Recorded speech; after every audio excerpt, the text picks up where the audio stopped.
मोदी जी, भारत में 4,657 मौतें रोज, वह भी वायु प्रदूषण से।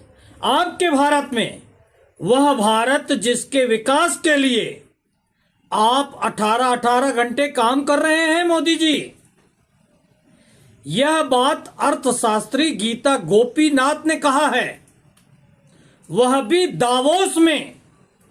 गीता गोपीनाथ IIFM की पूर्व मुख्य अर्थशास्त्री रह चुकी हैं और वर्तमान में हार्वर्ड विश्वविद्यालय में प्रोफेसर हैं मोदी जी। वैसे भक्त इस अर्थशास्त्री पर ही सवाल न खड़े करने लगे कि वह पढ़ी लिखी हैं या फिर जबरदस्ती आंकड़े पेश कर रही हैं, या इसके लिए भी नेहरू जी जिम्मेदार है मोदी जी। देश में हर 5वीं मौत की वजह है जहरीली हवा। भारत के लिए यह चेतावनी नहीं, आपातकाल है। वर्ल्ड इकोनॉमी फोरम के मंच से अर्थशास्त्री गीता गोपीनाथ का बयान किसी राजनीतिक भाषण का हिस्सा नहीं था, बल्कि यह एक ठंडा, गणनात्मक और डरावना आंकड़ा था। भारत में हर साल करीब 17 लाख लोगों की मौत सिर्फ प्रदूषित हवा के कारण हो रही है। अगर इसे सरल शब्दों में कहें तो देश में होने वाली हर 5 में से 1 मौत का कारण कोई युद्ध नहीं, न महामारी, न भूख, बल्कि वह हवा है जिसे हम जीवन मानकर सांस में भरते हैं। 4,657 मौतें रोज और हम सामान्य जीवन जी रहे हैं। गीता गोपीनाथ के अनुसार भारत में हर दिन औसतन 4,657 लोग जहरीली हवा के कारण अपनी जान गंवा रहे हैं। यह संख्या किसी बड़े विमान हादसे, किसी आतंकी हमले या किसी प्राकृतिक आपदा से कहीं बहुत ज्यादा है। फर्क सिर्फ इतना है कि यह मौतें एक साथ नहीं होती, इसलिए यह खबर नहीं बन पाती। भारत में प्रदूषण, अदृश्य हत्यारा, मौन शासन। प्रदूषण की सबसे खतरनाक बात यही है कि यह दिखाई नहीं देता। न यह किसी धर्म का होता है, न जाति देखता है, न अमीर गरीब में फर्क करता है। लेकिन नीति बनाते समय यह मुद्दा हमेशा सूची के नीचे रहता है। चुनावों में मंदिर मस्जिद पर भाषण होते हैं, लेकिन सांसों पर नहीं। हवा मर रही है और लोकतंत्र चुप है।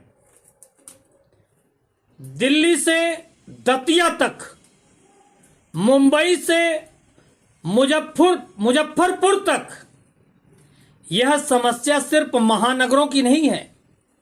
आज छोटे शहरों, कस्बों और गांवों में भी पराली का धुआं, अवैध उत्खनन, ईंट भट्ठे, डीजल जनरेटर, बिना मानक वाले उद्योग लोगों के फेफड़ों को धीरे धीरे खोखला कर रहे हैं।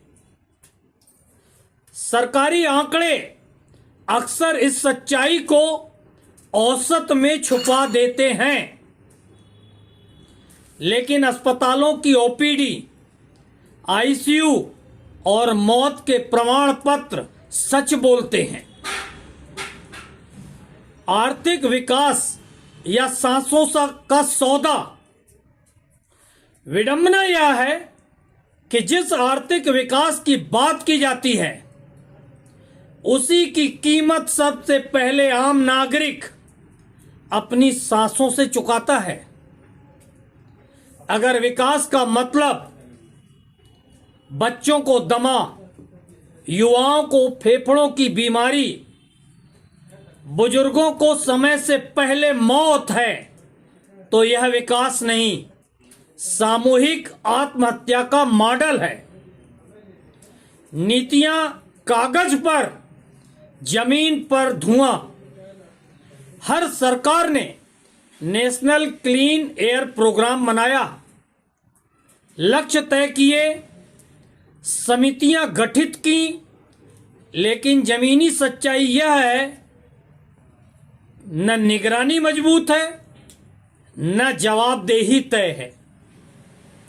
प्रदूषण फैलाने वाले उद्योग चलते रहते हैं और मरने वाले नागरिक आंकड़ा बन जाते हैं। मोदी जी, यह स्वास्थ्य संकट नहीं, लोकतांत्रिक असफलता है। 17 लाख मौतें सिर्फ स्वास्थ्य का सवाल नहीं है मोदी जी, यह प्रशासनिक संवेदनहीनता, नीतिगत प्राथमिकताओं की विफलता और राजनीतिक इच्छाशक्ति की कमी का प्रमाण है। जब राज्य नागरिक को स्वच्छ हवा तक नहीं दे पाता, तो ऐसे में सवाल उठता है, राज्य किसके लिए काम कर रहा है? गीता गोपीनाथ का यह बयान कोई अंतरराष्ट्रीय आलोचना नहीं, बल्कि भारत के लिए आईना है। मोदी जी, अगर आज भी हमने हवा को चुनावी मुद्दा नहीं बनाया, नीति का केंद्र नहीं रखा और जवाबदेही तय नहीं की, तो आने वाले वर्षों में यह आंकड़े इतिहास नहीं होंगे, दैनिक मृत्यु सूचना बन जाएंगे। मोदी जी, हवा की राजनीति नहीं होती, लेकिन हवा के बिना कोई राजनीति नहीं बचती।